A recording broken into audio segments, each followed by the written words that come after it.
vedare tinokuchingamidzai zvekare kune chimwe chirongwa pano paZim Facebook Secrets and Confessions. Tadzoka zvekare nemamwe mamessages zvakangoma zveveduway. Pane imwe message iyo yandakatumidzirwa ichibva kuna mukoma vedu. Hanzi makadii zvenyu mukoma Nashi, ndinokumbirawo kuti munge muchindiposterawo nyaya yangu makavikawo chitupa changu. Inini ndakauyawo muno munyika yavatorwa yeSouth Africa mainge muri mugore ra2007. Ndakatosiya baba vangu vachirwara ende pavakazofa handina kukwanisa kuti ndinge ndichidzokera kumusha kuti ndinge ndichizovaviga. Ndaite zvimwe kuda zvichanaka ndichizviudza kuti pazvinenge zvazonakira ndo pandichange ndichizodzokera kumusha, but amai vangu vakazosvika pakushayika. Amai vangu pavakashayika ndainge ndiri mukati mekutambudzika.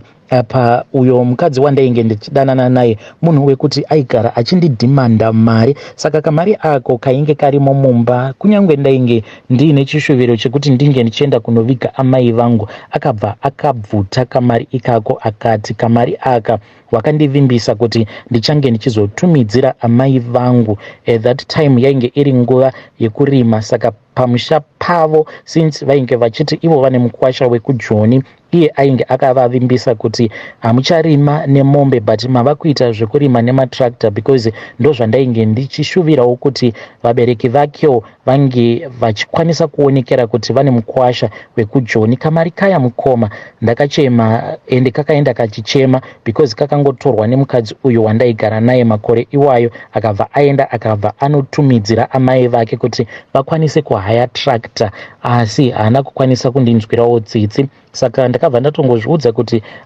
ndo zvatoitika amai vangu vatoshayika. Kunyange patainge tichiita bonde ndaiti ndikaita bonde ndobva ndatanga kufunga kuti saka ipapa pandiri kuita bonde nemukadzi uyu wangu uyu, but amai vangu ko izvezvi vatori mumochwari, ko mari yebox iripo here? Hama dzangu kuti dzakubatsirana here dzikaunganidza mari yecoffin? Iye ainge achingoti dhiya usawara zvako, amai vatoshayika tichazoenda kumusha. Mukoma ndo zvimwe zvezvinhu zvinondirwadza kuti amai vangu pavainge vari mumochwari ndakatowana simba rekuita bonde nemukadzi uyu wandainge ndichigara naye, ainge aripo pakungondipedza kamari kangu ako kandainge ndichiwana. Amai vangu vakangoti vashayika, ndikabva ndatongokalkuleta mamoves angu zvekare nezvandainge ndichinyengerwa naye mukadzi uyu wandakatanga kugara naye ndichiti this is my first marriage yandakaitawo muno mujoni. Iye akabva ati vabereki vako kumusha uko vafa, baba vako vakafa, amai vako nao vafa, saka there is no need yekuti urambe uchingofunga nezvezimu. Iwe unofanira kutongozviudza kuti pauri nemukadzi wako ndo paunofanira kuita madevelopments ako. Mukoma takatenga property until tazobuda mumukuku umo matainge tichigara, tikabva tazotanga kuroja mune imwe RDP, takazadza RDP iyoyo mukoma neproperty, but zvinhu izvozvo zvose zvakasvika pakuzotumidzirwa kumusha kwemukadzi achinditi iye ainge anzwa kuchinzi kwainge kuine imwe stand yainge iriko ikoko, akati saka handei tinovakira ikoko. Saka iye akabva ati zvinhu zvedu izvi zvakawanda, ngatichizvitumidzirai one by one.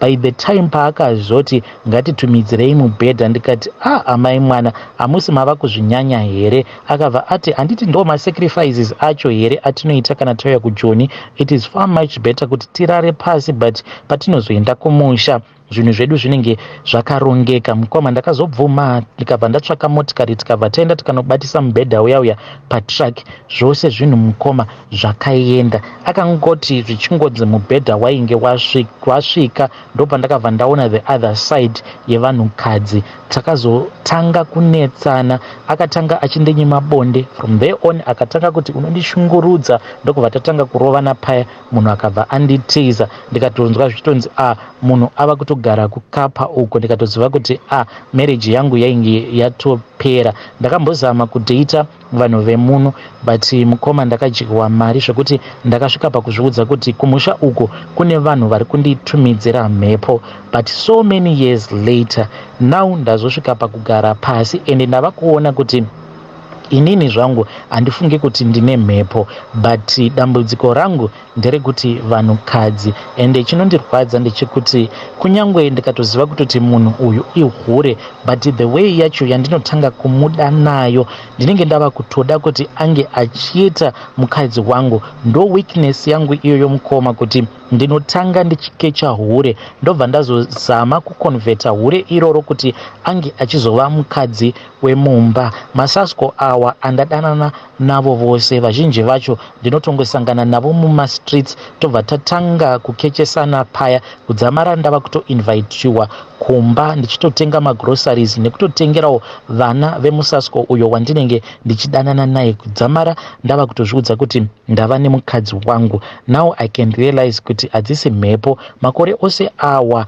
ndainge ndichivengana nehama ndichiti hama ndo dziri kundisundidzira mhepo kuti ndisakwanisa kuuya kumusha, but with all the years that I have spent muno muSouth Africa ndisina kana chandinacho. Mukoma henyu nekuda kwemahure awa emujoni ndinokwanisa kupedza gore rose nemini brief imwe chete ndichiita woma ndikupfeke zviya zvekuti each and every time when I go to bath ndinototi ndinge ndichiwacha mini brief, not kuti hutsanana, but kutoziva kutoti mangwana ndinenge ndisina chekufuka, zviya zvekutoti kana kunze kuchitonhora ndinototora mini brief iya ndobva ndaiisa kuseri kwefridge kuti inge ichizorara ichioma.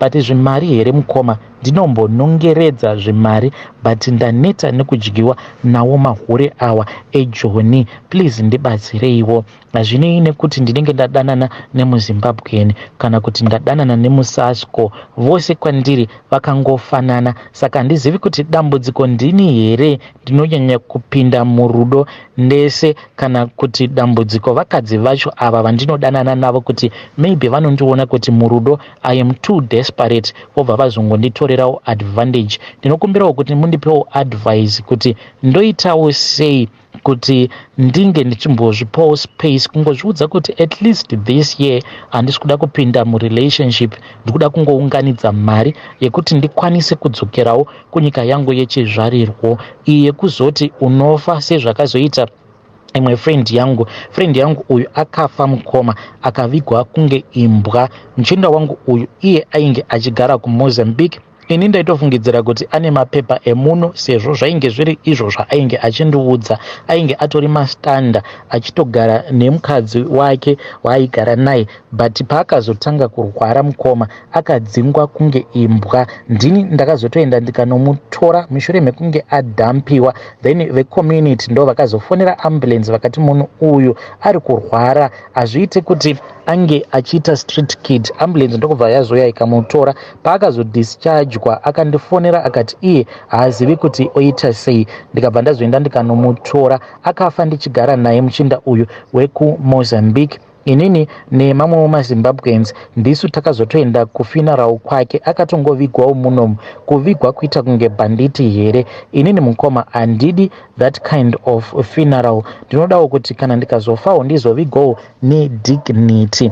Ende ipapo ndo pandakabva ndazopepuka, because murume uyu wekuMozambique imba yaakavakisira uyo wacho waainge achiti mukadzi wake, ko kana wazvarazve nemukadzi pane paungasazozviudza kuti munhu uyu ava mukadzi wangu, but ndo rafu yaakatambwa iyoyo mukomanashi, ndokubva azotongodzingwa pamba apa ava kurwara, then tikazotongonzwawo tsitsi tikabva tazongomuviga isusu. So I don't know kuti ndingabatsirikana sei vedare kuti ndinge ndichingozvipawo zvivindi zvekuti I can last at least for a year without getting involved in any relationship, ndikwanise kuunganidzawo mari ende ndisiyane nebehavior iyi yekuti kana ndikangonyenga mukadzi wandanyenga ndinobva ndamushandisira mari, kuti kana aine maprograms ake aanenge ainawo kumusha ndobva ndatoti izvozvo zvishoma bhebhi, ndinokwanisa kutokuitira zvikuru sevamwe mai avo vandakadanana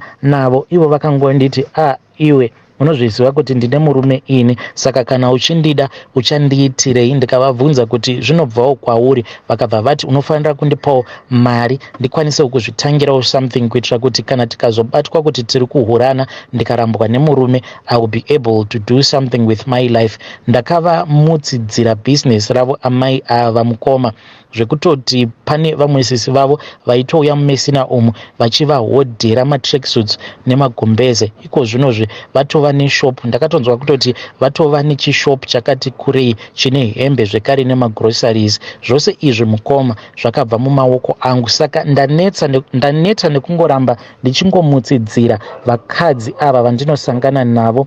Wose mukadzi wandakadanana naye muno muJoni, ndichizosvika pakurambana naye atori nezvaakabhenefita kwandiri kubva kufirst marriage yangu kusvika pari zvino. Saka I am asking for any kind of help ndikwanise kuitawo discipline yekungozvikudza kuti now I have to do what is right, ndichiri nesimba rekushanda. Plus hazvina makisazi here kuti ndizodzoka kumba after so many years ndiri muno muSouth Africa. Hey vedare, ndo message iyo yandakatumidzirwa ichibva kuna mukoma vedu. Hanzi hazvina makisazi here kuti ndidzokere paCheetown apa pandakasobva muna 2007. Since 2007 I am still here in South Africa. Vane macalculator ari padhuze, please tiudzeiwo mucomment section kuti kubva muna 2007 kusvika mugore rino ra2024 mukoma vedu ava vava nemakore mangani vari muno muJoni. Ende chinorwadza panyaya yavo, anzi wose mukadzi akadanana neni, mukadzi iyeye ane chaakabhenefita kwandiri. Just imagine amai guru avo vekutanga vavakagara navo, hanzi takazadza RDP ine marooms mangani, 3 rooms I think, 2 mabedrooms ne 1 dining, ndizvozvo. Hanzi tanga takazadza marooms awa neproperty 1 by 1. Property yainge ichingotakurwa ichiendeswa kumusha kwemukadzi. Pakaipa asi ngatitaurei navo mucomment section. Ndekedzai tibva taenda panyedu inotevera. Nyedu inotevera yakamira sekudai so. Hanzi makadii zvenyu mukoma Nashi, ndauyawo pano nenyaya ende ndiri kutsvakawo help. Anyone that can assist me, I'll be willing to thank that person and I am asking for advice. Zvakaitika mukoma Nashi ndezvekuti inini nemudzimai wangu 2 years ago ndo patakagara pasi, we were just sitting zvedu tainge tichitongodiscasa. Ndikabva ndati nai vadzimai vangu, ngatimboonai kuti pagore chaipo tinowana mari. Ndokubva takalculata mari iyo yatinowana pagore, even though zvedu tichingoshandawo zvimabasa izvozvo zvekuti mudzimai wangu iye anoshanda mukitchen, inini ndiri garden boy. Saka takabva taona kuti kamari kedu katinowana hongu kashoma, but kana tikatswinyidzira tinokwanisawo kutoita something. Mudzimai akabva ati saka kana mari iyi tikaisevha toita sei? Ndikabva ndati kana zvikaita tinokwanisa kutsvaga kombi, then kana tatsvaga kombi tobva tatsvaka vashandi, kuno kuti tinongoramba tichingoshanda totsvaka imwe kombi zvekare. So the first year that we saved the money, patakadzokera kumusha ndakabva ndataura neumwe mudhara anoita mechanics, ndikati mudhara ndiri kutsvakawo kombi ende zvinongoitawo mwari mukoma. Kombi iyi yatakatanga yedu yekutenga, yatakatanga kutenga, mudhara akazonditengesera kombi iyi. Iye akati ainge akaitengera mwana wake kuti atange business, but mwana wacho was being irresponsible, saka ainge ava kuda kutengesa kombi iyi. Saka nekamari katainge tiinako on hand akabva ati mari yenyu ishoma, but you can give me that money, then you can work with my car, muchindipa mari. Tikabva tazowirirana kuti kombi iyi kana ichishanda inenge ichifanira kuti inge ichisubmita mari per week, and isuwo takabva takasika ndokubva tadzoka kunoku kuJoni. Saka patakaita madevelopments ose awa, veukama hatina kana kumbogara takavazivisa kuti dio rainge riri pakati peimwe hanzvadzi yangu neumwe cousin sister vainge vachindinyeya vachiti iko zvino Joni yanaka, nesuwo tichatoenda kuJoni ikoko, because kana ukaona magarden boy ava kukwanisa kutengawo makombi, Joni yava nemari. And to make matters worse, mukoma, the following year tichibatanidzawo mari yatainge tichishanda zvekare nemari iyo yainge ichipinzwa nekombi. Mari iyi takabva tati regedzai tinge tichitenga zvekare imwe kombi. Iyi kombi iyi itori paroad mukoma, zvainoita ndezvekuti inouya nevanhu vanenge vachihodha ichibva kumaraini ekwedu vanohodha mumesina. Saka we have been able to make a lot of money, but now dambudziko ravapo nderekuti takangoti tichingonotenga kombi iyi yechinhamba 2 iri paroad, sisi vangu ndokubva vashayika. Hama zvino dziri kuti inini ndini ndakauraya nekuda kwekuti audio iya yakambolika, audio iya yandakambokonfranta hama dzose ndichiti saka izvi zvinoreva kuti kudii kana hanzvadzi yangu yondinyeya kudai kuti inini it's either ndakaromba kana kuti kune kwandiri kuwana mari, maybe ndiri kuita zvekuba kunoku kuJoni, manje hanzvadzi yangu ndiye akabva ashayika.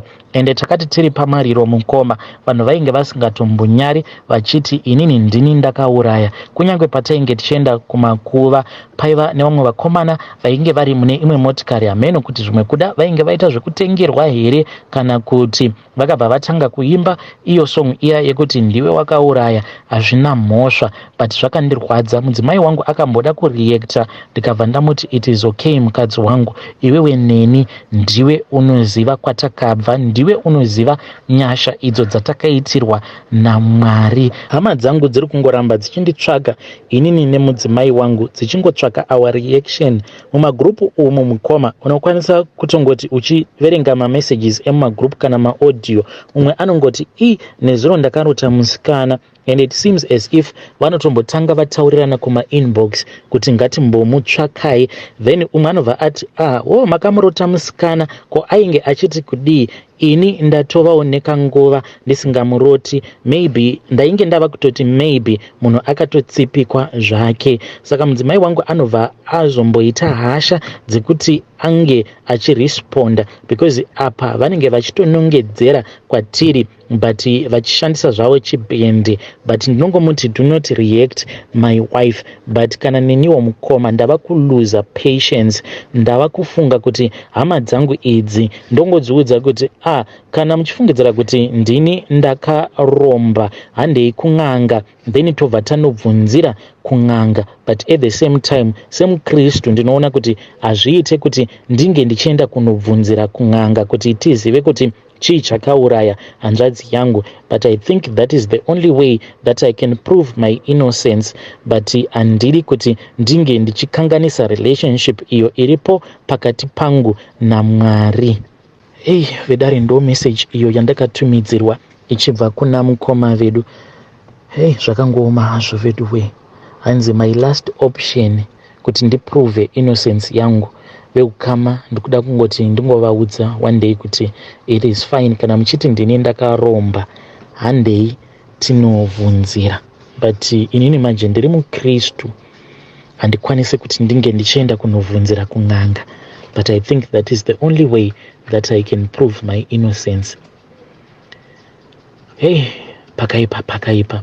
Ko kana mukaenda kun'anga inenge yasarudzwa neveukama, vobva vatengera n'anga yacho, kana kuti mimi mukaenda kwamunenge muchifungidzira kuti uku ndokuri right, at the end of the day mobva manzi matengera n'anga yenyu. Very, very tricky. Please let us assist our dear brother in the comment section.